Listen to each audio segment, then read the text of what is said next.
So students, अब हम यहाँ पे लोडिंग इफेक्ट ऑफ इंस्ट्रूमेंट्स के बारे में बात कर रहे हैं। लोडिंग इफेक्ट आपके इंस्ट्रूमेंट का ही होता है और बेसिकली ये जो लोडिंग इफेक्ट है ये आपके इंस्ट्रूमेंट के एक्यूरेसी पे डिपेंड नहीं करता, ये आपके हर एक मेजरिंग इंस्ट्रूमेंट के साथ होता है और ये जब होता है जब आप इसको किसी भी सर्किट में लोड करते हैं अपने मेजरिंग इंस्ट्रूमेंट को, है ना। तो अब बात करते हैं लोडिंग इफेक्ट ऑफ इंस्ट्रूमेंट कहते किसको है। तो लोडिंग इफेक्ट ऑफ इंस्ट्रूमेंट को अगर सिंपली मैं अगर इसे डिफाइन करूं, तो अगर लोडिंग इफेक्ट ऑफ इंस्ट्रूमेंट को मैं सिंपली अगर डिफाइन करना चाहूं तो मैं ये बोल सकता हूं कि an error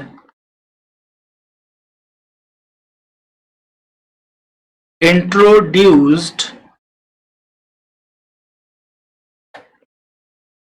in the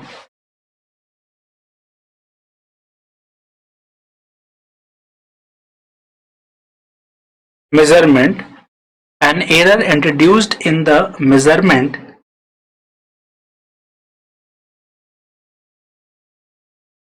due to self-loading in the circuit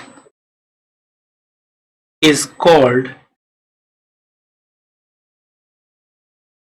loading effect of the instruments. ठीक है, यानी कि एक एरर आपके सिर्फ और सिर्फ आपके जो मेजरिंग इंस्ट्रूमेंट है उसे सर्किट में सिर्फ लोड करने मात्र से अगर एक एरर इंट्रोड्यूस हो जा रहा है, उस एरर को हम लोडिंग इफेक्ट ऑफ इंस्ट्रूमेंट कहते हैं। और जो लोडिंग इफेक्ट ऑफ इंस्ट्रूमेंट है वो आपके मेजरिंग इंस्ट्रूमेंट के एक्यूरेसी पर डिपेंड नहीं करता। आपका मेजरिंग इंस्ट्रूमेंट एक्यूरेट है, इनएक्यूरेट है, कितना परसेंट एक्यूरेट है, उससे मतलब नहीं होता। सिर्फ आप उसको सर्किट पे लोड करो और उस लोड करने मात्र से अगर आपका एक एरर इंट्रोड्यूस हो रहा है आपके सर्किट में, तो आप उस एरर को loading effect of the instrument कहेंगे। अब इसको समझने के लिए सिंपली मैं एक दो एग्जांपल ले सकता हूं कि सपोज मान लेते हैं कि आपके पास ए मीटर है। ठीक है, तो ए मीटर से हम मेजरमेंट करते हैं।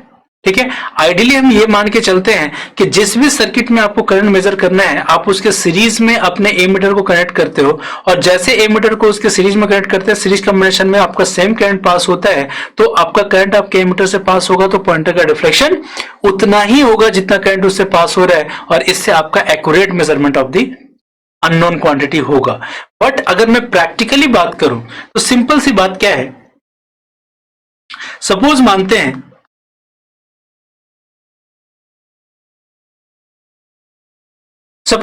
ये आपका एक वायर है जिससे करंट आई पास हो रहा है और इससे करंट आई इसलिए पास हो रहा है क्योंकि इस कंडक्टर का लेंथ और क्रॉस सेक्शन और इसके मटेरियल के रेजिस्टिविटी के हिसाब से इसका कुछ ना कुछ रेजिस्टेंस वैल्यू है और आपका करंट लेफ्ट टू राइट इसलिए मूव कर रहा है कि लेफ्ट साइड की जो पोलैरिटी है या जो आपका पोटेंशियल है लेफ्ट साइड के पॉइंट पे, यानी इस पॉइंट पे जो पोटेंशियल है वो दूसरी साइड के पॉइंट के पोटेंशियल से ज्यादा है, तो हायर पोटेंशियल से लोअर पोटेंशियल आपका करंट फ्लो कर रहा है और सपोज मान लेते हैं इसके अक्रॉस जो वोल्टेज है वो V है।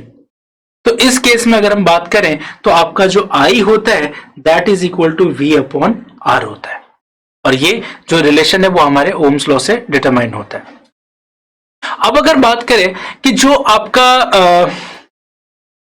ये जो करंट आपके वायर से पास हो रहा है, अगर इस करंट को हमें मेजर करना है, तो ऑब्वियस सी बात है एक ए मीटर को कनेक्ट करना पड़ेगा इस वायर में और इस वायर में जो हम ए मीटर से कनेक्ट करेंगे तो उसको हमें सीरीज में कनेक्ट करना पड़ेगा। तो हमने इसके सीरीज में एक ए मीटर कनेक्ट कर दिया। अब जो ए मीटर है उसका अपना कुछ ना कुछ इंटरनल रेजिस्टेंस होता है। सपोज मान लेते हैं कि वो इंटरनल रेजिस्टेंस RA है। तो आपको भी पता है दो रेजिस्टेंस अगर सीरीज में कनेक्टेड होंगे तो उन दोनों का जो इक्विवेलेंट होगा उन दोनों का समेशन होगा, यानी कि इस रेजिस्टेंस R और RA के बीच में अगर हम रिजल्टेंट निकालना चाहें तो वो होगा R प्लस RA। तो अब अगर देखा जाए तो ए मीटर के वाइंडिंग में जो कंडक्टर है उसमें सीरीज में कनेक्ट करने से आपके वोल्टेज V में कोई इफेक्ट नहीं हो रहा है, बट इस सर्किट का जो टोटल रेजिस्टेंस है उसमें इफेक्ट पड़ रहा है, और वो जो इफेक्ट है वो है R प्लस आर ए। पहले जब एमीटर आप कनेक्ट नहीं कर रहे थे, सर्किट का रेजिस्टेंस वैल्यू सिर्फ सिंपल R था, तो करंट का value I is equal to V upon R हो रहा था। बट जैसे आपने एमीटर को कनेक्ट किया, उसका इंटरनल रेजिस्टेंस आपके तो वाइंडिंग के रेजिस्टेंस यानी कंडक्टर के रेजिस्टेंस से ऐड होकर के R प्लस आर ए हो गया। तो अब इस टाइम पे जो करंट आपके एमीटर से पास हो रहा है, उस करंट की अगर मैं बात करूं, अगर मैं उसको I डैश से डिनोट करता हूं, तो ये जो I डैश है that will be equal to V upon R plus R A.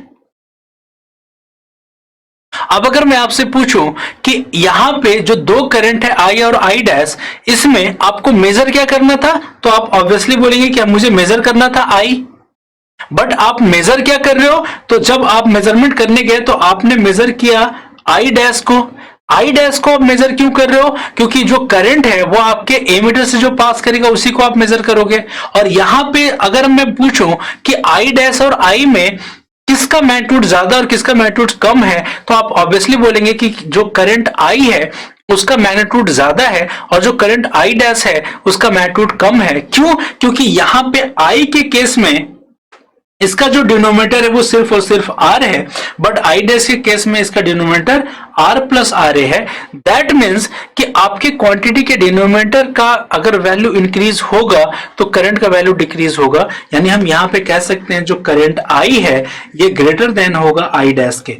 अब बात यह है कि आप मेजर करने गए थे करंट I, बट आपके ए मीटर के सिर्फ सीरीज में करंट, सर्किट के सीरीज में कनेक्ट करने मात्र से आपका करंट रिड्यूस होकर के हो जा रहा है I डैश, यानी कि एक एरर इंट्रोड्यूस हो रहा है। यानी कि अगर इसको एक फिक्स डिजिट से अगर हम रिप्रेजेंट करें तो फिक्स डिजिट से हम ये बोल सकते हैं कि जो करंट I है, अगर सपोज ये 5 एम्पियर करंट पास हो रहा था और इस 5 एम्पियर करंट को मेजर करने के लिए अगर आपने एमीटर को उस सर्किट में सीरीज में कनेक्ट किया और उसका इंटरनल रेजिस्टेंस जो कि सीरीज में कनेक्ट होकर ऐड हो रहा था, और इसके चलते अगर I डैश का वैल्यू इसके चलते आपका I डैश का वैल्यू अगर 4.9 एम्पियर भी हो रहा है, तो अगर आप देखो तो ट्रू वैल्यू आपके करंट का था 5 एम्पियर और जो measured value of the current था वो 4.9 एम्पियर। दैट मीन्स कि इन दोनों का डिफरेंस 0.1 एम्पियर है, यानी 0.1 एम्पियर का एक एरर आपका इंट्रोड्यूस हो रहा है। ठीक है, और ये जो एरर यहां पे इंट्रोड्यूस हो रहा है ये आपके मेजरमेंट को एक्यूरेट नहीं होने दे रहा है, और इस एरर को हम बोलेंगे लोडिंग इफेक्ट ऑफ एमीटर। ठीक है, और ऐसा नहीं है कि सिर्फ आपके एमीटर के सर्किट में लोड करने मात्र से आपको एक एरर इंट्रोड्यूस हो रहा है। जितने भी मेजरिंग इंस्ट्रूमेंट हैं,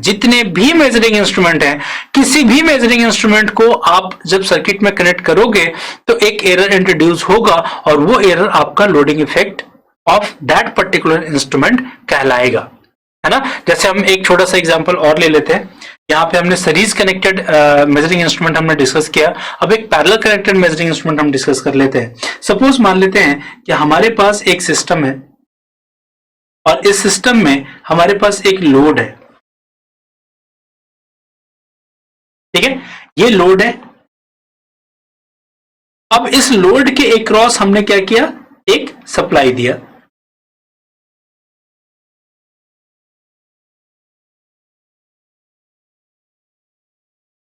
अब इस लोड के अक्रॉस हमने सप्लाई दिया और सपोज इस लोड का जो रेजिस्टेंस वैल्यू है वो RL है। ठीक है, तो सप्लाई अप्लाई करने के बाद जो करंट था इससे IL प्रोड्यूस हुआ था, और ये IL करंट पूरा का पूरा आपके RL से पास हो रहा था। तो IL इंटू RL जो यहां पे वोल्टेज आपका बन रहा था वो VL बन रहा था। VL is equal to IL into RL। अब अगर सपोज मानते हैं कि इस वोल्टेज VL को हमें मेजर करना है। अब वोल्टेज VL को अगर हमें मेजर करना है तो हमको भी पता है कि अब अगर वोल्टेज VL को मेजर करना है तो आपको भी पता है कि आप जिस भी एलिमेंट का वोल्टेज मेजर करना है उसके पैरेलल में एक वोल्ट मीटर कनेक्ट कर दोगे। तो अब हम लोड के अक्रॉस का वोल्टेज मेजर करना चाहते हैं, तो लोड के अक्रॉस हम एक वोल्ट मीटर कनेक्ट करेंगे, ठीक है। और ये जो वोल्ट मीटर हम यहां पे कनेक्ट करेंगे इसका भी अपना कुछ ना कुछ इंटरनल रेजिस्टेंस होगा।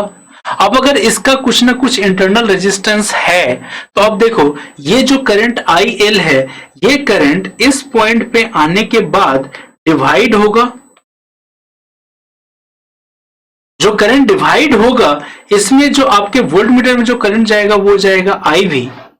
तो अगर आपके वोल्ट मीटर से करंट IV पास हो रहा है तो आपके लोड से IL minus IV current pass होगा, ठीक है। और अगर आपके लोड से IL minus IV current pass होगा तो जब वो RL से पास होगा तो इसके अक्रॉस का जो वोल्टेज है VL डैश वो हो जाएगा IL minus IV into RL। तो अब अगर यहां पे देखा जाए तो आप अगर आपसे बेसिकली पूछा जाए कि आप कौन सा वोल्टेज मेजर करना चाहते थे तो आप सिंपली बोलेंगे सर मुझे तो VL मेजर करना था। बट अब मैं आपसे पूछूं कि आपके वोल्ट मीटर के कनेक्ट करने से अब आप कौन सा वोल्टेज मेजर कर रहे हो तो आप बोलोगे सर VL डैश हम मेजर कर रहे हैं। अब अगर मैं आपसे पूछूं कि VL और VL डैश में किसका मैग्नीट्यूड ज्यादा किसका मैग्नीट्यूड कम तो आप सिंपली बोलेंगे कि सर VL जो है उसका मैग्नीट्यूड ज्यादा होगा VL डैश से। क्यों? क्योंकि जो VL है वो डायरेक्टली प्रोपोर्शनल टू IL है, बट जो VL डैश है वो directly proportional to IL minus IV है। तो अब अगर यहां पे देखा जाए तो आपके वोल्टेज अगर यहां पे देखा जाए तो जो वोल्टेज है वो आपका रिड्यूस हो जा रहा है। क्यों? क्योंकि जस्ट आपने अपने वोल्ट मीटर को पैरेलल में कनेक्ट किया तो वोल्ट मीटर एक करंट ड्रॉ करने लग गया, और जो करंट ड्रॉ जितना मैग्नीट्यूड ऑफ करंट आपका वोल्ट मीटर ड्रॉ कर रहा था उतना ही करंट आपके लोड में कम हो रहा था, जिसके कारण आपका वोल्टेज रिड्यूस हो गया। तो अब अगर बात किया जाए, अगर मैं सिंपली बोलूं कि आपको एक्चुअली 240 वोल्ट मेजर करना था, बट आपके वोल्ट मीटर के सिर्फ ऐड करने मात्र से अगर ये जो वोल्टेज है वो 238 वोल्ट बन जा रहा है, तो ये जो 238 वोल्ट यहां पे बन रहा है, ये 238 वोल्ट आपका एक एरर मेजरमेंट है जहां पे 2 वोल्ट का एरर आपको मिल रहा है। और ये जो 2 वोल्ट का एरर मिल रहा है इसलिए नहीं कि आपका वोल्ट मीटर इनएक्यूरेट है, वो इसलिए मिल रहा है क्योंकि आपने सर्किट में अपने वोल्ट मीटर को ऐड शिफ्ट कर दिया है, ठीक है। तो यहां पे अगर देखा जाए तो इन दोनों का जो एरर है वो 2 वोल्ट का मिल रहा है, और ये जो 2 वोल्ट का एरर मिल रहा है इसी को हम बोल रहे हैं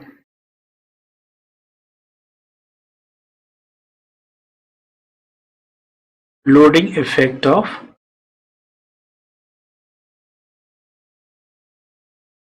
वोल्ट मीटर,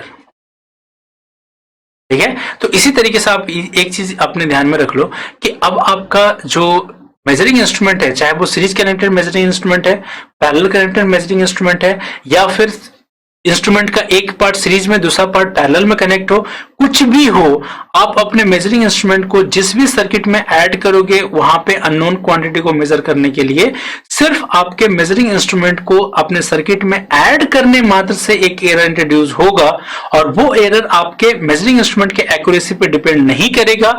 उस एरर को उस इंस्ट्रूमेंट का लोडिंग इफेक्ट कहेंगे।